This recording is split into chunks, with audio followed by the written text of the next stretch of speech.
তো চলো আজ এই পুরানো সিংহাসনটাকে নতুন করে দেয়া যাক। আর জানো তো, রিসেন্টলি আমাদের বাড়িতে পেন্ট করিয়েছিল, যার জন্য একটা হোয়াইট প্রাইমার বেশি হয়ে গেছিলো। তাই ভাবলাম এটাকেই কাজে লাগিয়ে দেওয়া যাক। তাই জন্য এখানে বসে গেছি সিংহাসনে রং করতে। আর আমার না এই সমস্ত রং করা কাজ ভীষণ ভালো লাগে। আর আমাদের সিংহাসনটা না 5 বছরের পুরানো। তো এখানে দেখো আমার তো রং করা কমপ্লিট হয়ে গেছে। আর তারপর হাতের অবস্থা দেখো।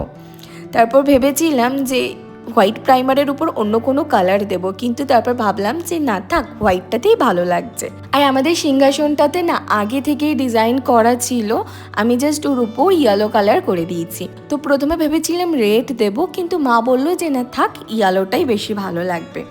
আর তারপরে একটা রেড কালার নিয়ে একটা স্বস্তিক চিহ্ন এঁকে ফেললাম।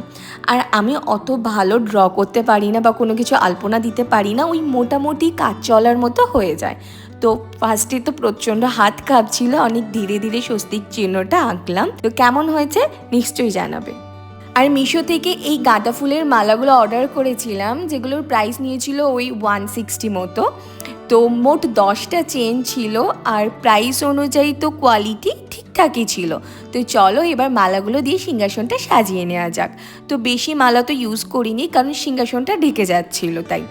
তো এখানে সিংহাসনটা তো পুরো কমপ্লিট হয়ে গেছে। আর কেমন লাগছে অবশ্যই কিন্তু জানিও। আর দেখবে নিজে কোনো জিনিস বানালে সেটার প্রতি ভালো লাগা ভালোবাসা যেন একটু বেশিই থাকে, আর সেই জিনিসের কিন্তু আমরা একটু বেশি যত্নও নিই। আর তার পরের দিনই মা সিংহাসনে ঠাকুরগুলো বসিয়ে দিয়েছিল, আর এটা হচ্ছে তার ফাইনাল লুক। তো আজকের জন্য টাটা, দেখা হচ্ছে আবার নেক্সট ভিডিওতে।